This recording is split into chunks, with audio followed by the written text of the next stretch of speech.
Hello, everybody. Welcome to this week's episode of Your Gray Matters podcast. I'm Jason here with Neil. Hello. Hello, hello.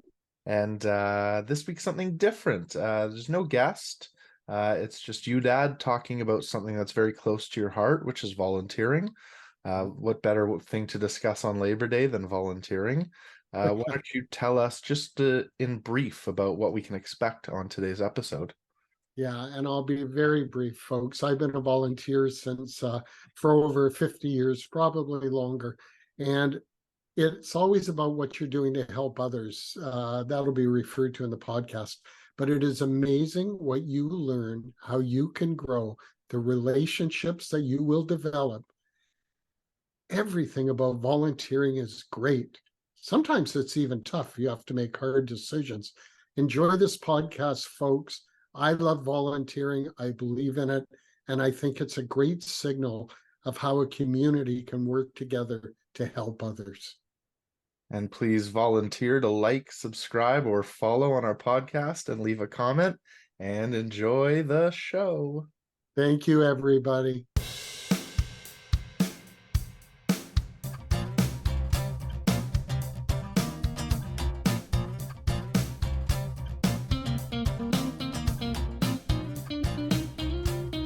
Hi, everybody. I'm Neil from Your Gray Matters. Welcome to this week's podcast, where we don't have a guest other than me. In fact, I'm volunteering to do this for myself. And that today is actually the title of this podcast, which is The Benefits and the Beauty of Volunteering. Although I'm an entrepreneur and I love to do business and I love to network with people for business purposes, I have found over the last 50 plus years that there is a great honor, but a better benefit to getting involved in volunteering. Your favorite charity, your favorite cause. It could be fundraising, it could be teaching, it could be giving of your time in something that you care about or love. Volunteering is ancient. In fact, I was reading that in ancient Rome, it was known as pro bono publico. We all know the term pro bono if we watch the lawyer shows on TV. But the truth is, it translates today as in the public interest, for the good of the public. Ladies and gentlemen, I will tell you that volunteering is good for everybody. In 1982, I had a chance actually to enter the not-for-profit charitable world as a trained professional. As a young man, I went into a 3-year training program and learned how to do this as a paid executive director and fundraiser. But the privilege was in working with the volunteers, people who gave their time, give their time and their money to back a cause or many causes. But as I sit back today and I look at the beauty of what's happening with volunteering, I wanted to speak to you today about what you get out of it as the volunteer, because there are so many great things that happen when volunteering. Let me list for you a few of them. I can start out by saying to you that I went online and I checked. Every major religion or school of religious thought touches on volunteering. It's that important. It's in the Bible. It's in the Quran. It's in the Torah. It's in so many great workings of the great religions. So, if it's good enough for God, perhaps it's good enough for us.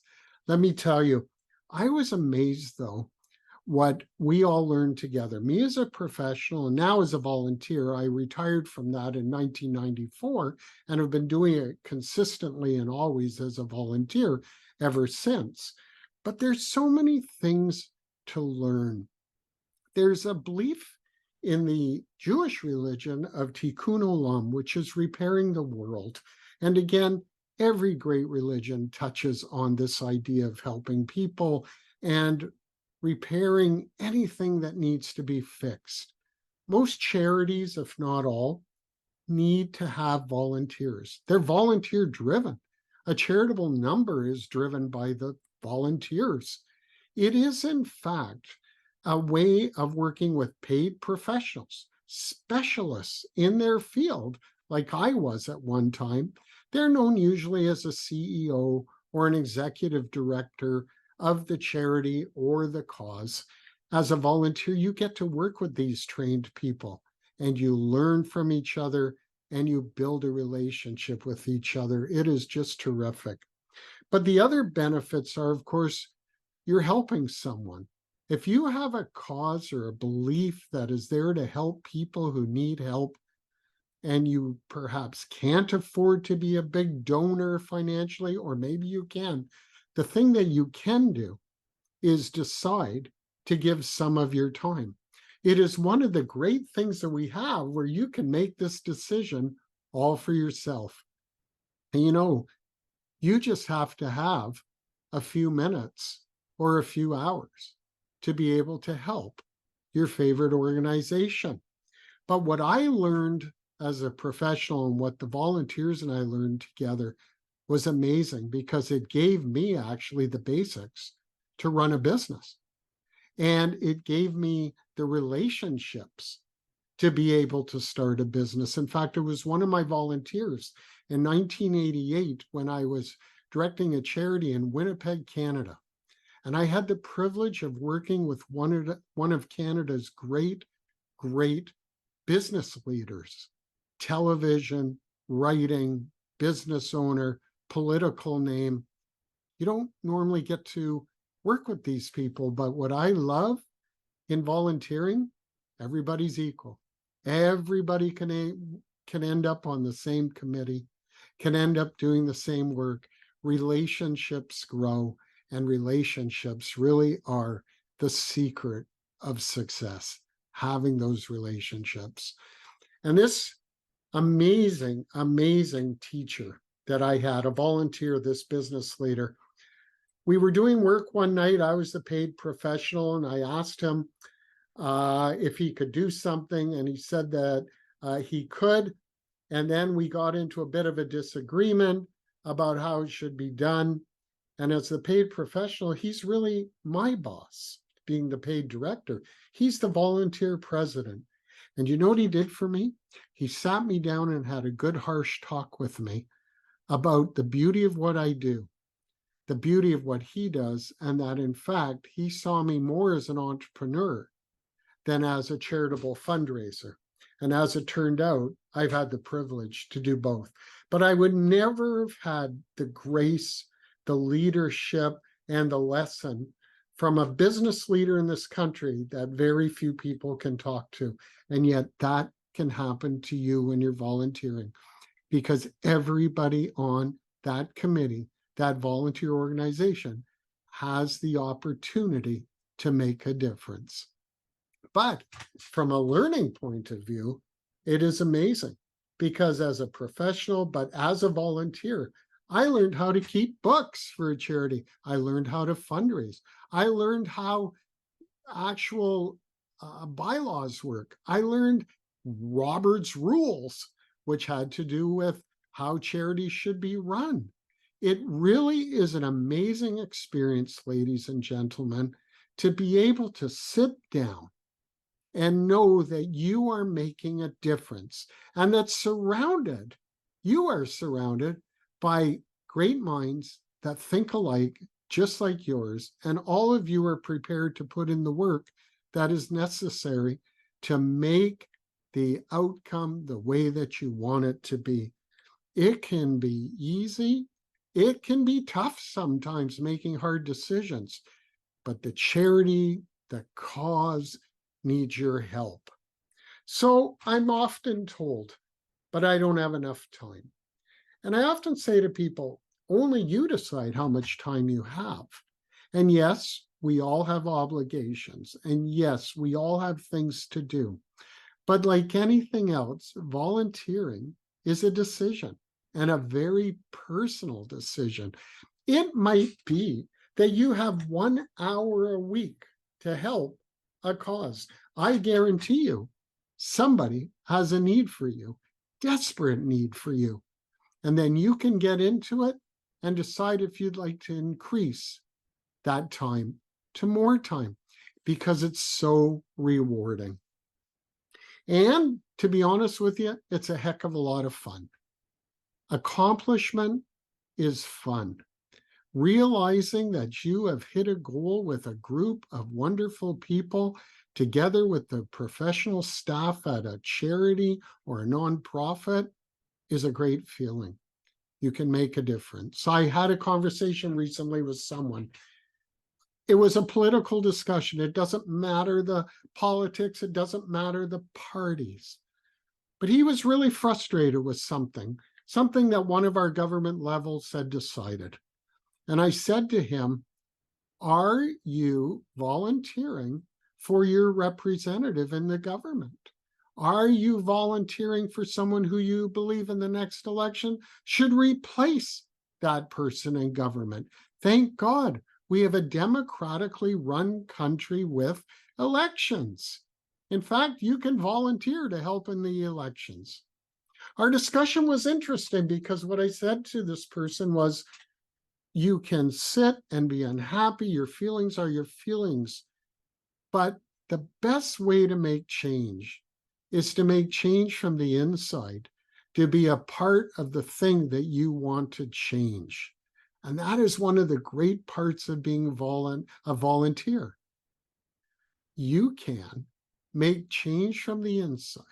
You can accomplish from the inside. You can set policy. You can help to set direction. You can go in so many roles and positions of volunteering that you will come out of it as a person who has grown, who's had fun, who's accomplished, who has a network like no other. And like I said earlier, you never know who you're going to meet. You never know who you're going to work with. I can tell you that my bride and I have had the privilege the last few years of working with some of the great entertainers, from comedians to movie stars to musical people to some of the great legal minds to political minds, and then just everyday people like us. It's all possible.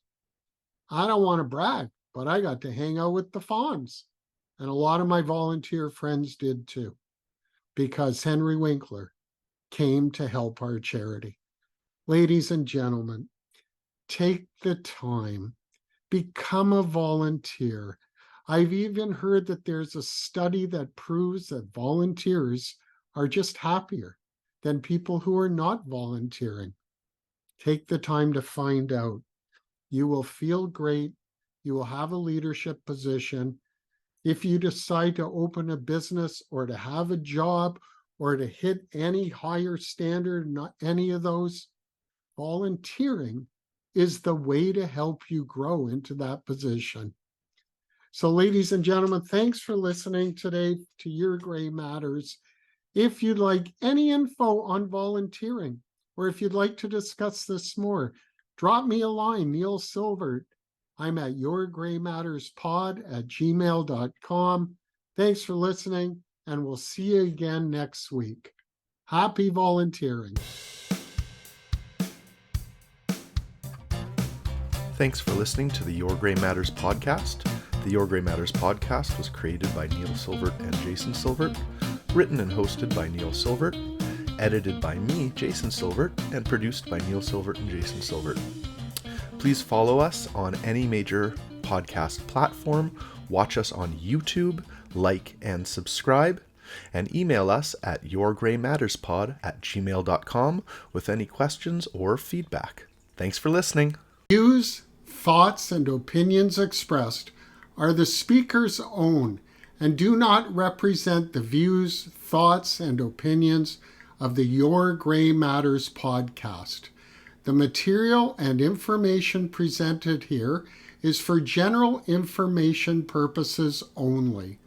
The Your Gray Matters podcast name and all forms and abbreviations are the property of its owner, and its use does not imply endorsement of or opposition to any specific organization, product, or service.